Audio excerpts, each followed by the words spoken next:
Welcome to Puzzling Company, your home for at-home puzzles and mysteries. Here are your hosts, Jared and Zach.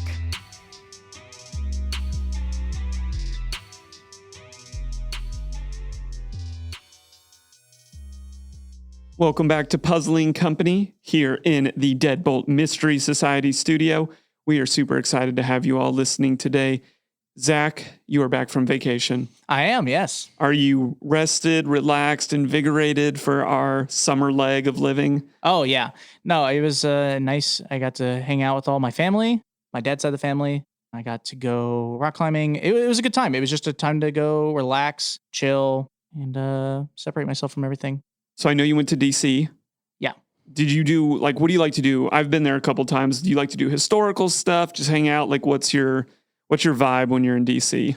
Mostly go to museums, but it's nice to travel. It's nice because when I go and see family, if I do go to DC, it's not super far. But I can take the train and it's 30 minutes or something. That's not bad. Did you convince anybody to play an escape room out there? No. No, I still have family that wants to play them, but they've not played it. So that's fair. You got to work on them. True. Well, today we are talking about another game from the East Coast, as it were, from the wondrous land of Boston. And it is called Colby's Curious Cookoff by Boxaroo. Super excited to dig into this. We'll be right back with you.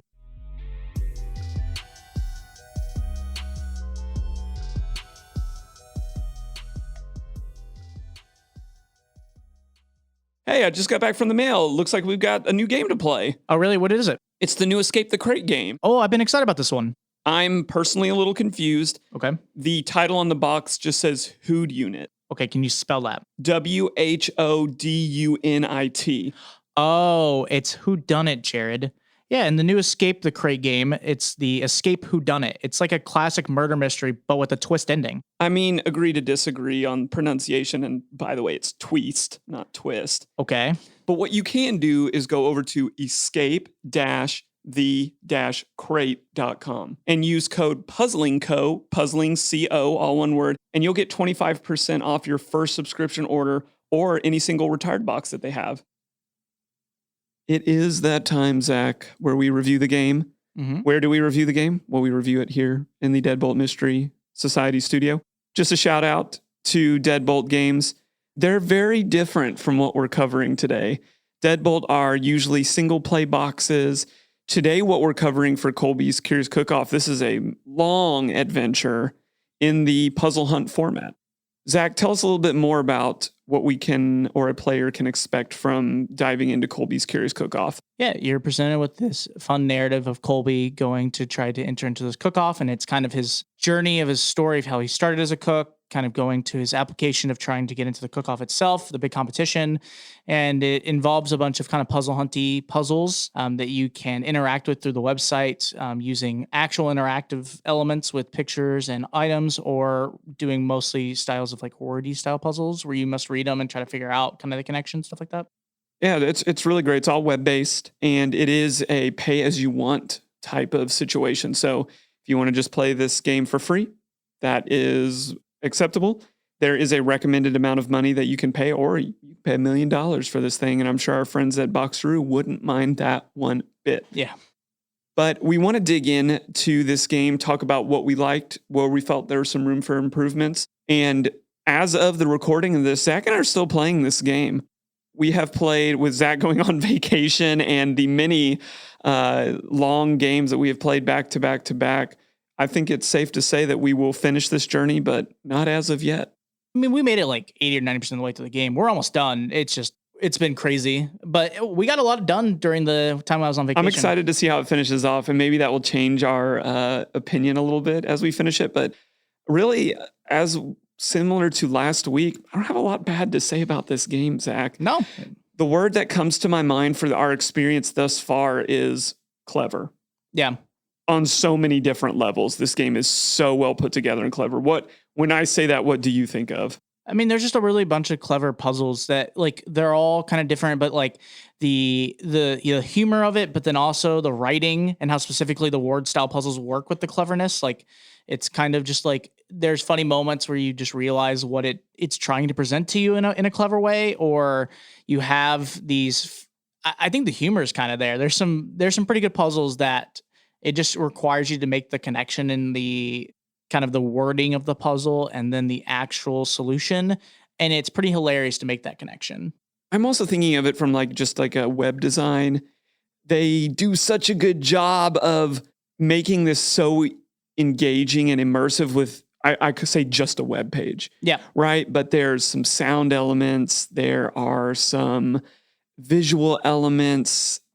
This as a entire game is very well thought through and put together. And I just kept finding myself more and more impressed with it, even to the point where I'd say we, not to spoil anything, but we have maybe finished our application per se and have moved on to something that's a little more live. Yeah. So that's kind of where we are. If you played this game before, or if you're going to play this game, you'll know where Zach and I are at in this game. You cannot also talk about this game without talking about its interactivity, which is our second love of this game, is they gave you these puzzle types. And it was really funny because when we started playing this game, we were playing in one browser that wouldn't let us do anything. And then it was like, oh, duh, like who plays games in, what were we playing it in? I think you were playing Edge. Like I was playing it in Edge. You, for some reason, use Edge, which still mind boggles me at times. My computer hates Chrome for some reason. Yeah, Jared, unfortunately, when we played separate at the beginning of the game. I played at my apartment and you were playing at home, I believe. Yes. Or you were here. I forget. But you were playing on Edge or something, and it was just hilarious. And I kept saying, wouldn't it be really great if we could do X? And I was literally on my like Chrome because I opened it up for myself. Because at first we were playing it only through his screen and we were like Discord sharing it. And I was like, I'm just going to open it up on my own page. And then I literally was like, Jared, you can move all this stuff. And I was literally just like, I was like, what? Yeah. And that just became the running joke is, no, they had thought of this very intelligently to where the things that you want to move and interact or write, it's there. Yeah, you can do it. It's a very intelligent UI, and that just made the experience more aesthetically pleasing. It made things solvable. You may still want a paper and pen for some points, but dadgum, this is a robust thing that they've put together. Yeah. The game just flows really well, and it allows you to do all the things digitally that you would want to do in real life. And man, to me, it's thoughtful. Like it's thoughtful on the puzzle design. It's also thoughtful just on, like I said, like a UI level. Like you let me do the things that I want to do. Thank you so much, Boxaroo. You see the rhyme? Mad rhyme there. I saw it. Mad rhyme. You didn't think Puzzling Company had bars. We probably still don't, but for that brief moment in time, it was there. Yep. It was totally there. The last thing that I love about this game is, and Zach, you know, this is one of like my buzzwords or things I love. It primarily feels like one, I don't know if the right word is like grouping of puzzling. We'll talk about this more in the room for improvements a little bit. And it's not even a room for improvement, but just like, it feels like a very wordy game, but they spice it up on a lot of different levels with the variety. Oh yeah. I mean, there is so many different styles of puzzles. I don't think we ran into many or any at all that were the same style. Agreed. I think there is one, or actually there are like two that use the same style of puzzling that I remember off the top of my head. They kind of involve like doing I say deduction, but they're like logic puzzles to a degree, but they're both done differently. So it's not like the same logic puzzle, which I really liked, but most of it, I mean, it was really well done in terms of that. I felt like we got a new puzzle that I didn't feel like we were doing the same thing over and over and over again. Which there's a lot of puzzles in this, and they're very time consuming. Yeah. Unless you just rapidly pick up, but you're working through them a lot. And then there's some puzzles that take you really off guard. I'm thinking of one in the first part of the application that, or it may have been the second part, but I'll say it takes you outside of the game. There was another one that I know you didn't work on. This is when you were on vacation and I was tackling most of it, but that takes you on an adventure through somebody's house. Interesting. Okay. That you may want to go back and play that puzzle that I absolutely loved. And what that allowed it to do is, one, it gives you variety of puzzle type, but then the game also increases in difficulty as it goes. So it gives you a variety in puzzle difficulty. Yeah. So if you are trying to get into the puzzle hunt world, I really like this game because you can slowly ramp yourself up, learn some things along the way, gird yourself for those spicier puzzles, because one of the things I love about this game is it ranks its puzzle difficulty by the number of chilies or the number of spices. Yeah. And I thought that was really clever and fun too. Mm-hmm. But then it gets you ready. And those three things is like where I think Colby's Curious Cookoff is it's super clever, it's interactive for a web page, and you're just getting so much variety. Yeah. And wrap all of that in this fun little intimate tale. And it's just good. Like, for when we think of like online web-based games, we think there's some kind of action. No, this just took place over really thoughtful puzzling. And that's what I really loved about it. Zach, take us into our room for improvement. Yeah. So reminder, room for improvement is not a place to dog on a game. It's just kind of to give our opinion of what we liked or disliked about the game. It was most of the things, honestly, for this game were pretty small. I think we had one big room for improvement. The rest was just all kind of like minor things, or like, hey, you should know this before you play Colby's Curious Cookoff. Yes. The first one is the hint system. So how the game works and functions is that when you want a hint, it does have a button that says need a hint at the bottom, but what it's going to do is it's going to have you type in your question or what you've learned and what you want to ask the staff at Boxaroo to help you with the puzzle. You'll send it in and you'll get an email response from them. Now, most of the time it's been very quick. I know from the ones I've seen of us asking for hints, or when I was on vacation, my phone gets updates of our email. So I'd see email randomly of like Boxer helping Jared with a puzzle. And I was like, okay, so it's cool that they do it that way. The issue ends up being still, it is a hint system that isn't really tiered. It is you asking a question and hoping that the staff at Boxer, not saying they did a really good job. Yeah. But, it is still a thing of like, they type it out to you and there's a chance you don't get it, or you don't have the tiered hint system where you can do it at your own pace on the website where you can be like, oh, I'm just going to go look and see what they say helps with this puzzle, or like a visual help. It's all written out. So it is unfortunate because it kind of stops you at times from playing the game to ask for help. But like I said, from what I saw, they did a really good job of being pretty quick with responses. So it didn't feel like you were waiting forever, but it's still a thing that you do stop. You stop your immersiveness in the game. You stop and you go like, okay, let's see what they say. And then there's a chance even when you ask for help, you still don't get it. And then you're like, okay, let's ask for another help. And then maybe wait a minute or, however long it ends up being. I've gone back and forth a million times on this. Yeah. Because I think it feels like a game master. Yes. And that Boxaroo is primarily an escape room company. Yes. So what is great about a game master like we talk about, they can pinpoint right where you're at and give you detailed information. Is that what we experienced? 100%. We said, this is what we are experiencing. We had the opportunity to put feedback into the hint system and then generate something. So I like that. The other part about this is I don't know that I would recommend playing this game in a straightforward binge fashion. Yeah, probably not. It does lend itself a little bit more to that as well. Yeah. To where, just take a break and come back to it. They also do a really good job of saying like, hey, between this hours, which is when they're not awake, generally, we probably won't respond to you during this time. I was going to say that would be my only other like critique in the scenario, but they tell you straight up. They tell you about that. They're like, yeah, I mean, if you decide to play at 1 a.m., you're probably not getting a response. Absolutely. So. And you already mentioned my other thing. They're so nice and good about getting back to you in a timely manner. And their system is set up in order to do that really well. But the hard part about this, and I will always come back to this, is that still forces you to play the game on the creator's terms. Yeah. And a little bit of every game is like that, right? But when it comes to points of being stuck, I still just say, give us a tiered hint system. Rita's game is evidence. You want to build that out 20 levels? Great, I'll dig through that and I still can play the game at my pace. Yeah. And that's why I think this is still stuck, even for all those points I just made of why I want to keep it in a room for improvement, because I just don't think you can beat that. Yeah. I see the counter arguments to it, but there were still times where I wanted to move forward in the game and I couldn't. Yeah. It stopped my progress. And that's what's hard, because we talk about this. Sometimes we have very tight frames where we can play a game, review a game, so forth and so on. Yep. If you're sitting out there and you wanted to play this game in an evening, two things. One, it's more content than an evening demands. And two, you may get to a point and get stuck. Now, the other really thing I want to throw in here that's very interesting about this game is played in sections.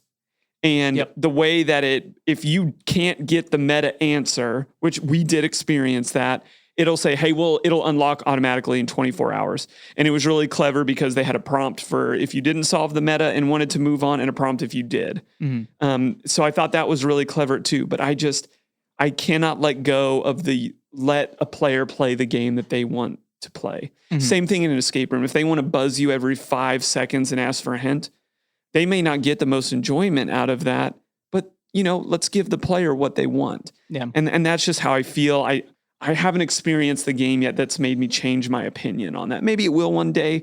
Colby's kind of felt close to pushing my opinion on that. But at the end of the day, there are points where I felt frustration because I just wanted to see a solution, or I just wanted to see the tiered hint system and be able to play through the game. And I don't think that would have decreased my enjoyment in the game. I don't really have a whole lot else for this. Zach, let's dive into who we really feel like this game is for. I think a lot of people can play this game. I think it's actually, like you said, a very good introduction to puzzle hunts. It does a really good job of showing you the difficulty rating, stuff like that. It is a very wordy style puzzle game. So if you do enjoy wordy style puzzles that is less about visual stuff, there are some really cool visual elements and interactability in the games, but a lot of it is wordy, like reading very specific things, finding out the connection, looking up info. Then this game might not be the best for you if you don't enjoy mostly wordy style puzzles. But I think this game does a good job of trying to add in visual elements to keep you on board and help you solve some of the more difficult wordy puzzles. But yeah, that's really it. I think I actually would really like playing this with other people that maybe have not played many puzzle hunts, because it gives you a good idea of like how to gain outside information and look up stuff. But most of it wasn't difficult. It was pretty good about being like, okay, what is another word for this? And you're like, oh, I just look up synonyms for this word. Yeah, or, absolutely. Or what's like, I don't want to spoil a puzzle, but it's like, okay, what words can make this dish? And you go, oh, I just have to look up and see if that even makes sense if that's an actual dish somewhere in the world. And it's pretty cool. Yeah, I 100% on board with what you said. It felt at many different points like a crossworder would just destroy this game. Yeah. Because it's exactly what you said. You're looking for short definitions of words, but they mixed that up so much that it didn't feel like, hey, I'm constantly doing a crossword puzzle. Yeah. So I agree with you. But overall, this is a really unique, really stellar game. If you are interested in starting puzzle hunts, you can get your feet wet a little bit in this game. And then our only other recommendation is break this up. Don't binge this game. Yeah. Unless you're just diehard about puzzle hunts, puzzle games. I found it better in spurts. I came back to puzzles that I didn't ask hint for and had a lot of clarity on some, to whereas I think if we would have binged this, we would have asked for a lot more hints. But really, really cool game. Boxaroo, I thought, did a stellar job with it. I think if you're out there, you're looking for something to play over time, check this out. I think you'll really enjoy it. That's really going to wrap us up for our first section. We have Puzzles to the People coming at you next. Solve puzzles, write reviews, win prizes. It's time for Puzzles to the People. Man, I'm just really enjoying Deadbolt Mystery Society games lately. They're just giving me a real sense of nostalgia. Yeah, I've been really enjoying them. My favorite part about them is they just feel balanced. You get a little bit of an escape room, a little bit of a murder mystery. It kind of reminds me of those cartoon TV shows I grew up on. Same. There's one I'm specifically thinking of. It kind of involves a dog and some humans in it. Oh, the Jetsons! I love that show. Okay, close but wrong. No, they kind of like solve mysteries together. Oh, Courage the Cowardly Dog. Okay, they don't solve mysteries. Courage literally does random things. Jared, I was specifically trying to tell you it's Scooby-Doo. That doesn't sound right. No, Blue's Clues. Okay, they are solving puzzles and mysteries, but no. I'm talking about Scooby-Doo. Well, at least the good thing for our listeners is if you like adult Scooby-Doo, you can play a Deadbolt Mystery Society game. And when you want to go purchase one, you can put in the promo code PC15 for 15% off subscriptions and single one-time boxes. No, I've got it. It's Air Bud. Jared, that's a real-life dog. That's not even animated, and he doesn't even solve crimes. Well, welcome back to Puzzling Company. We are now here in the second section of the show that is Puzzles to the People, brought to you by the Deadbolt Mystery Society studio. If you haven't played a Deadbolt game yet, you totally should. Now, in this section of the show, I like to call it madness for myself. It's basically Jared makes up an idea of something that we should talk about, either through a topic that kind of relates to the game that we have on the show, through things that are happening in the community, or kind of looking at reviews, stuff like that of the game, and kind of discussing them and having like a back and forth of if we agree with the topic or not. Yes. Today's an interesting topic. Okay. Because we're not talking anything game theory, game opinion. Boxaroo is uniquely situated as a company for us because they're in Boston. Yeah. And this year, that is where Recon is going to be. Yes. And I wanted to talk to you because all of the games that we cover are at home, right? Yes. We have no interest in starting to cover escape rooms as a part of what we do. Yeah. We are sticking to our your home for at-home puzzles and mysteries. And escape or no. Unless escape rooms start magically appearing in our homes, which would be dope. That'd be cool. We will not. But I wanted to talk to you today, Zach, because both of us will be attending Recon. Yes. I think it's important that we both attend Recon also because we do have the escape room interaction there. Yeah. But I want to talk to you about it from an at-home perspective. Boxaroo is a company that we're going to get to play them escape rooms. Yep. That have great reputation.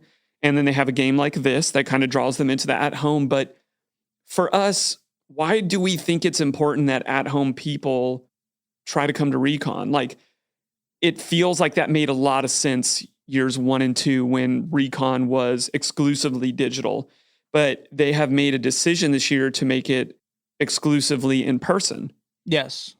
So why would somebody who go to a primarily escape room conference who's making at-home games? I think it's just a really cool atmosphere to join. You're going to get to meet a lot of creative and very amazing style people who create really fun, amazing puzzles that are physical, but also digital style puzzles.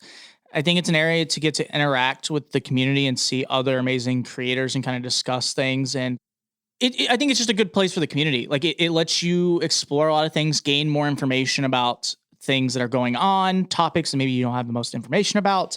It lets you see products from other companies in a very cool scale.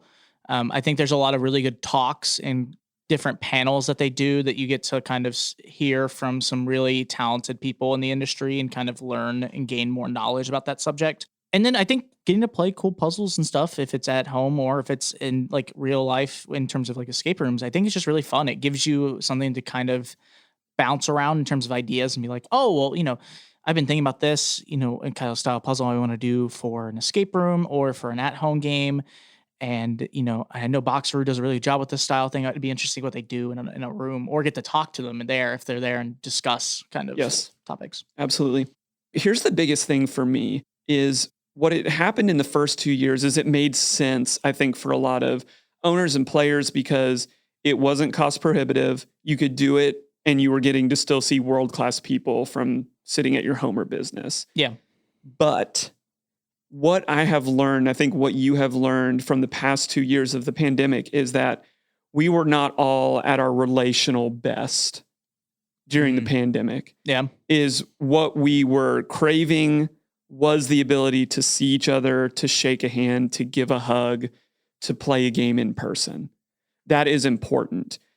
But as creators, as escape room owners, as puzzle designers, as enthusiasts, I personally believe that there is great benefit to us all sitting in the same room.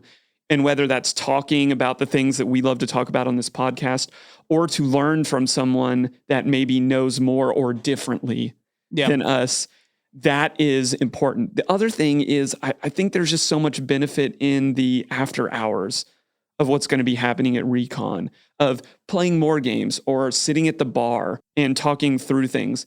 The networking opportunities here, I think, are under talked about right now because I just think collaboration is the future of what most of us will be experiencing. Mm-hmm. Do you agree with that? No, I agree. Our entire podcast is collaboration. We don't have a podcast without people coming on here and talking about their games, sending us their games. Even if we didn't run a podcast, I'm thinking about it from like a escape rooms, or even Zach and I wanted to create a game. I think there's so much opportunity to meet people. And that's when I think so much magic happens, is when An email can only go so far. A FaceTime can only go so far. Sitting across from someone and being like, oh yeah, I've had that same idea. And then the light bulbs goes off thinking, oh, we could maybe do that together. Like that's how Zach and I got this podcast going. Like we were face to face and we were having conversations and something magical happened.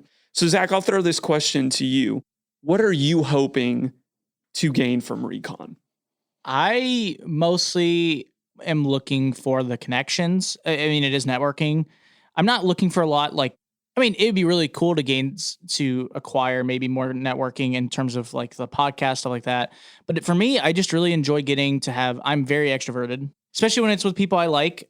I feed off of it. I want to be there. I get to enjoy getting to talk about puzzles and hanging out with people. So I'm really excited to gain that from like Recon, is getting to see everyone in person, getting to talk to them, like actually get to have face-to-face interactions, kind of discuss the things that we all love. Absolutely. One thing that the Spyros have been very clear about saying is, I think their ideal audience for this is an escape room owner. If you listen to the very last episode of Repod, they were talking about that. They said, if you're an enthusiast, absolutely still come. We're going to be playing some amazing things. But most of the education, the conversations are geared towards that style of person. Yeah. I think the temptation there and then is to hear that for a lot of our owners that listen to the podcast and be like, I'm a at-home game creator, not an escape room owner. I don't have a physical location. I would risk it. I really would. I just think that the style of presentation, the opportunity to play an escape room with others, like-minded people, I think there is incredible value there. And I understand, I've looked at the Recon ticket many times and said, this is a heavy investment, especially if I'm not near Boston, which we're not. We're hoteling, flying. We're making an investment to come to this. Yeah. But I think the return of that is going to be beneficial for the long term, again, in the relationships, in the education, and in what we're going to experience in terms of play. Mm-hmm. Boston is home to some very unique style of on-location play. But what I think that at-home people, at-home creators, and again, even if you're listening to this and say, I'm an at-home player, I think if you can afford it, I think you still may learn some things here about what you enjoy. You may even be that person that's saying, oh, I just don't know. I may want to have a digital game, a video game, an escape room. This will show you some of the best players in the game regionally and give you some inspiration that you are looking for, while at the same time connecting you to some of the people that you need to be connected to in order to get your product out there. Because if you look around, Zach, what else are you going to go to in order to meet the same like-minded people? Like, think about some of the other conferences that we've talked about. I can talk about some of the conferences that I've gone to. What else would you go to? Specifically for like escape room, there's not many. That's pretty much it. Yeah.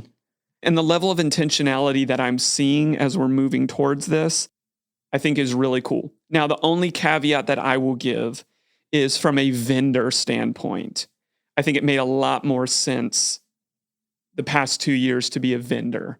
Yeah. Or if you're to like advertise. I'm interested to see how that plays out. I may come back this year and be like, no, you need to be a vendor there. If you have an at-home game, it makes a lot of sense. In what I saw from past escape room conferences, I say that in quotations, the vending hasn't, I don't think, been fantastic. I'm interested to see how the Spyros put a spin on that and the Recon team puts a spin on that. So I think if you're going for relationships, you're going to have wonder and education and those type of things. I don't know if this is necessarily in terms of like return on investment from what you could sell as a product, your best bet. But would you disagree with me on that?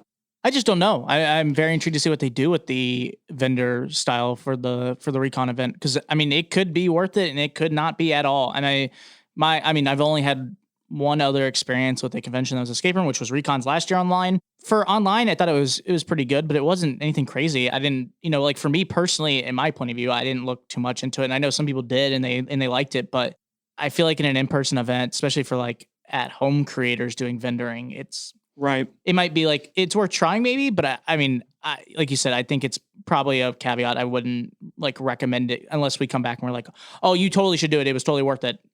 It would be crazy. You would sell well, or whatever it ends up being. Absolutely. And that's the difference. That's why I say that. There's most other big conferences, PAX, PAX Unplugged, whatever. You may ended up, we talk to people all the time about going to Essen, going to big board game conventions. In those things, you're talking thousands of people. Yeah. Here, and a lot of those are, depending on which one you go to, some are more industry, some are more player friendly. You're talking about hundreds of people, couple hundred, I'm imagining 300 or 400 people will be at Recon. And at that level, there is the ability to really engage with others on an individual level. That's what I'm excited about, to get to have those small group conversations, to meet people that are colleagues, and to get to interact on a play level, right? This is a play level. So if you're out there and you're a listener, if you're saying, Jared, you're asking me to get out of my home and go somewhere, I get it. Zach and I love the home, but I think there are lessons to be learned we always say that, from adjacent places. So if you're out there, you're a creator, you're thinking about being a creator, you just love these board games, I think Recon could be really engaging for you. You should absolutely think about it. You won't hear any more advertisements for us. We do this just because we honestly believe in what this is going to be. We're putting our money into it. And honestly, we'd love to see some of you there, some of the many people that message us, the creators that we talk to. We would love to see you at Boston in August. Zach, just as a real quick pitch for a couple of people in a team that we really admire, where can people go to find out more information about Recon? Yeah, if you'd like to get any more information about the Recon convention or look up any info or tickets and stuff like that, you can go to www.realityescapecon.com, and that will have all of your information about the Recon event that'll be coming up in August. We hope to see you guys there. We wanted to take this moment, again, just because Boxaroo makes so much sense to talk about it. I think it's going to be a blast. Come play some escape games. Come meet us. We'd love to grab a drink, a meal with you as time allows while we're out there. And we will be recording an episode live from Recon, which is really exciting for us. So we hope to see you guys there. But we're moving on to questions for creators. There are some really awesome people who make the puzzles we love to solve. This is Questions for Creators.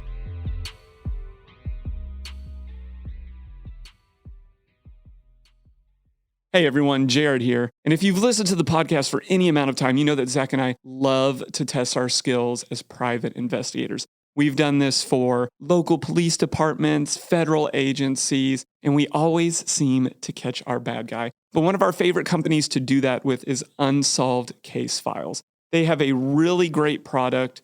Their game works through envelopes. Every time you solve part of the case, you open another envelope and you get to dig into even juicier and deeper details until you finally figure out what's going on. They have a great online input system for their answers. And of course, as we always talk about, a great hint system to complement it when you get stuck and you're looking for that extra nudge. Personally, we love these games because they tell great stories. Those stories have great twists, and the connections that you are making to solve the case lead to those super satisfying aha moments. Me personally, I like these games because they're what I call one-sitting games, which means they take about an hour to 2 hours, and you don't have to worry about a cliffhanger ruining it if you want to get all the way through it. You're getting an entire story, an entire game every time you play an Unsolved Case File games. Currently, there are 8 of these games out there. You can find these games at unsolvedcasefiles.com. And just for being one of our listeners, you can get 15% off by using the code PUZZLE15, all one word, PUZZLE15 at unsolvedcasefiles.com. Well, welcome back to Puzzling Company. We are here in the Deadbolt Mystery Society studio, and we've got 2 wonderful creators here, as this is Questions for Creators. We want to jump right in, get to talk to them. And as we mentioned in the last section, we'll get to see them both in Boston here in a couple months. So we're really excited about that. So if you could both tell us your names, a little bit about yourselves, and how you got involved with Boxaroo. Go for it, Fro. Sure. So my name is Robert, or more commonly going by Fro. And I got involved with Boxaroo when I reached out to this new escape room company and ran into my old college colleague, Victor, who had this brilliant idea. And he was like, yeah, we'd love to have you on board to help design and build. And then it turned into me wanting to stick around and grow the company. So, yeah, that is how I got involved with Boxaroo and how I've stuck it out for, I think I was realizing it's 5.5 years now. All right. So my name is Bree. I got involved in Boxaroo in a rather roundabout way. I spent 11 years doing industrial fabrication while at the same time being obsessed with community theater. And this also ties back to MIT, where I did the MIT Musical Theater Guild. Now, when you end up doing a lot of tech work at the MTG, you'll usually end up kind of training a protege. And one of mine was Dre. And after I was long gone from MIT, one of Dre's proteges was Fro. So when Fro was looking for help to build his newest rooms, he reached out, of course, to Dre, who said, I know somebody who has recently had a company leave the city and is looking for a job. And that's how I got involved, and then discovered that I'd actually overlapped with Fro for like exactly one day of one build for, was it Jesus Christ Superstar? It sure was. The summer of 2010. Yeah. The absolute sketchiest set. No, it was terrible. But the show was fine. Nobody died. Honestly, for college theater, that's all you can ask from your sets sometimes. No, it's true. It's true. And especially, I'd say, for that set in particular and the decisions that went into the design process, it really is a testament to your building skills that nobody ended up dying. So, yeah, thank you. You're welcome. I stuck around Boxaroo because I've been obsessed with puzzles since forever. It's a beautiful marriage of building and puzzling and acting. Where did your inspiration for the narrative of Colby's Cookoff come from? I remember that we landed on the theme because we were all watching baking shows. Yeah, we very much, I seem to recall the first thought was, what is a general theme that we can write puzzles around and towards? And we decided like food and cooking. Yeah, we can nail that. I think an alien zoo was our second choice. Yeah. But we wanted more accessible. Everybody was getting into bread dough. Yeah. Bree, do you remember when in the process the story came about? I remember that Colby came like 2/3 of the way through the process, but his name specifically, I think it was Steve at first, because all of our stories have a stand-in of Steve. I don't know why. And then Colby was the perfect cheese pun. I'm glad they didn't go with Brie. But no, it was, we were starting off with it was always cooking competition. And it went from having each round of puzzles be a round of competition to, no, we want to get into the backstory of Colby. We want people to be invested in this character. So every round is now looking into Colby's life and growing up and how it shaped him into this person who's going to be winning this cook-off. Because we like telling stories. It's kind of a Boxaroo thing. For sure. Could you both tell us why you decided to offer your audience a puzzle hunt style experience instead of an escape room style experience? We know you guys primarily own an escape room, so I'm interested to see how it was received by the general public or maybe even your local players. I mean, I can speak a little bit to some previous times that we had tried to do this because we'd also experimented offering citywide scavenger hunts, and we had always wanted those to have puzzling elements, but not be as puzzle intensive as an escape room, which it turns out was a challenge because our fans were all huge puzzle heads. So we definitely got used to a disconnect of we've made something that wasn't puzzly enough and people were disappointed. We're trying to appeal to families and we're getting, college kids. What's going on there? And how do we adjust that? So, I can speak to us being apprehensive about doing something a little outside our norm. But on the other hand, at least it was in probably the direction people more so wanted based on previous attempts to do that. So, and also among the writing team, all of us do MIT Mystery Hunt. And in fact, several of us had been writers for various hunts. I wouldn't say that I really contributed to the writing of a hunt, but definitely to Baffle, the Boston Area Puzzle Hunt League. My experience with puzzles has been more of the hardcore, more typical paper and pencil puzzles, and escape rooms was new to me. So having the opportunity to go back to a more puzzle-focused thing was really intriguing to me because I want to bring people into that world. One of the things that I enjoy most about running an escape room at Boxaroo is getting new players immersed in this world of escape rooms and this idea of this entire different genre to explore.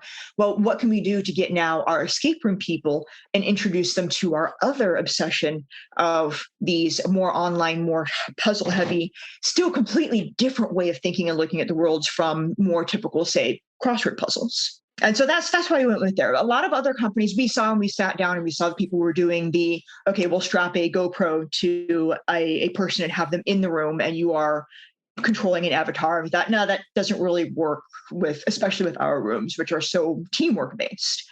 It needed to be something that was completely on the web. And that was, for us, the best thing was a puzzle hunt.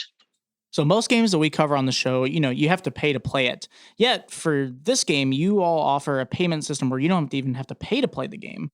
What was the conversation behind that decision? Yeah, I think definitely Victor, my co-owner and the creative force behind most of Boxaroo, very strongly wanted this to be a pay what you want, pay what you can type experience, and was very strongly pushing for that. And ultimately, we were trying to put this out right when the pandemic had started. Our doors were closed. Everyone else's doors were closed. People were working from home if they could. And it's this is not necessarily the time to be, demanding money from people. We really want to be putting this out to brighten everyone's day and give everyone a fun experience to do. So, I think he felt very strongly about it. It's not time to be trying to make a profit. It is trying to get a little bit of what we can, but with the acknowledgement that we'd rather just get it out there. Yeah. It was definitely all about, keeping us and our staff occupied with something to do and getting it out there for everyone else to play and hopefully to brighten their day. So I think, there's ways to do this sort of model correctly. And I think we tried to hit all those points and, we did our research first on it. And ultimately, I think for a project of this scope and scale, it was definitely the right call and, definitely meant it could be enjoyed by a wider audience than it otherwise would have. And ultimately, I think it has given us returns, maybe not as much as it could have, but enough that I feel comfortable we made the right decision. At the very least, that is paid for itself. Oh, yeah, for sure. And to be honest, I think that having the pay what you can or pay what you want has also helped remove a barrier for international audience. Definitely. They don't have to worry about the currency changes. So we have seen players from literally all over the world. It's wonderful. All of your games, whether it's this game that we're covering today or your escape rooms, have a really great reputation for being very creative. Can you take us behind the scenes a little bit into your creative process? I am going to say Victor. It's Victor being creative head. Imagine that he is in a park and he's walking a bunch of dogs. Rather, he's holding a bunch of leashes in his hands. And at the end of leashes, you have a St. Bernard and a Chihuahua and a poodle, 2 cats and a very confused kangaroo. He can kind of get them going all the same direction. Sometimes I think he's just following what the heck is going on. Anybody walking by is going to go, I don't know what the fuck is going on, but I bet it's going to be interesting. And that is my analogy for Boxaroo. We have a creative head who's trying to get everything herded in a direction and is very at least making the choices. And then we have a lot of people shooting off kind of like the arms of an octopus trying to play the drums. We definitely have an ideation process in terms of pitching ideas, trying to flesh them out with a sketch and maybe a few words and trying to indicate what the action and the hook for them is. And then communicating that to everyone else so that we can all be on the same page about it. And then ultimately we kind of let those ideas stew and percolate into, what can we use for a given project? And I will say, that being the process for our escape rooms, definitely Colby's was quite a bit different in that it was more you've got an idea for a puzzle. Can you write one up and have us test it? if we know we need answers within this theme or that fit into this meta, what can you come up with? And just, we're all at home. We're all sitting there typing things into spreadsheets, just shoot it over and ask someone to play it. And they'd be like, yeah, this is great. Or I've been staring at this for hours and I really can't do it. I feel like both for Colby's and for our rooms, we end up having a small number of very well-defined goals. Yeah. For example, our escape room, one of the very strong restrictions for our storyteller secret was the space we were building in. Small, strange, and that was working with that was one of them. But then how you approach functioning with that is completely up in the air. So a couple of very well-defined end goals, and then blue sky, figure out what the heck we're going to be doing to get into them. And also emotional tone tends to be one of those well-defined end goals. We will have that process sort of outlined, and then we'll suddenly take strong left or right. We'll end up veering towards the end of it. We very much had a lot of things figured out. This applies to all of our escape rooms as well as for Colby's. And at the very end, we just get one great idea and it's like, no, we have to do this. And everything has to kind of shift to accommodate that. I'm just intrigued to know this. Will we be seeing more at-home games from Boxaroo? We really want to make a take-home puzzle box, a more physically manipulative. And I know that I'm part of the force driving the wanting to have intricate things that you can touch and feel because I am a builder. And I love making mechanical and tactile puzzles. So it is something that we don't have completely fleshed out yet. We are still in the early planning stages of even finding it and agreeing upon a theme and a story. But we know what physical form we want it to take and about how big and about how complicated. And yes, we don't know exactly when it will come out, partially because on the escape room side, we are looking for a physical space to grow that side of the business. And whether or not we end up finding the space obviously directly impact whether we have time to focus on the puzzle box. But it is something we're very much looking forward to and grinning in the back of our head. For sure. I think it's something, Bree, you've especially wanted to do for a while. And I, fully support and I love the idea of something at home. And having played a number of the more mass market ones, it's like, no, I think we can do better than that on so many fronts that I would love to see what we could come up with. Ultimately, it depends on what our timing is for other developments and, what the general workflow for that would look like. So, but I would love to, have more to tell you and maybe keep your eyes on this space for the future. And we know you guys are giant nerds like us. So as much or as little, tell us a little of some of your favorite games, board games, video games, puzzle games, whatever you want to tell us about. I will tell you in sort of the puzzle video game space, especially if you love card games also, I very much enjoyed Inscription. Yeah, you've got the right reaction here. Yep. I can. I can vouch for that as well. It's so good. And it's in terms of a video game that feels very like having just the tiniest amount of escape room elements stapled on top of a deck building card game, which is my favorite genre. Love it. Chef's kiss. So good. I'd easily recommend that. And Brie, I think you've picked up a bunch more in that sort of space recently. So I'll let you speak to that. I have, but in the keeping of today's theme of puzzle hunt, the one that I would like to recommend the most for hardcore puzzlers is Panda Magazine.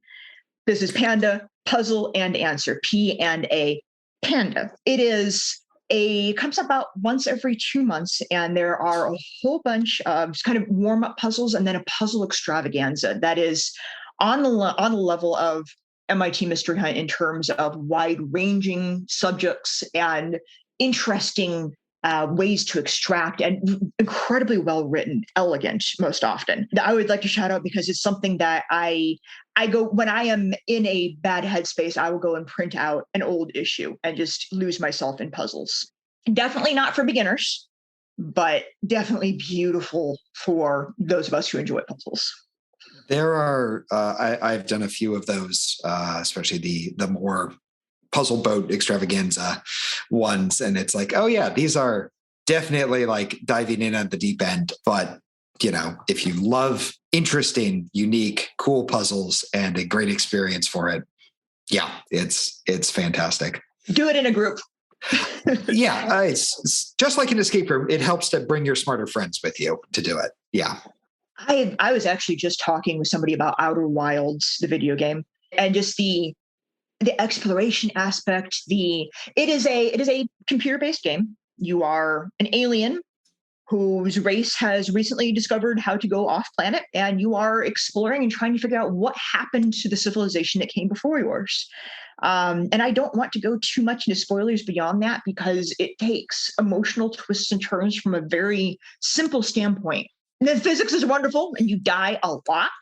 It is an emotional journey. It is a beautiful game, and it's something that I recommend to anybody who enjoys the exploration aspect and the figuring out what the hell is even going on for games. I think I'll also shout out to a game universe sort of that I'm a huge fan of if you love storytelling, which is the Sunless Seas / Sunless Sky universe by Fail Better Games.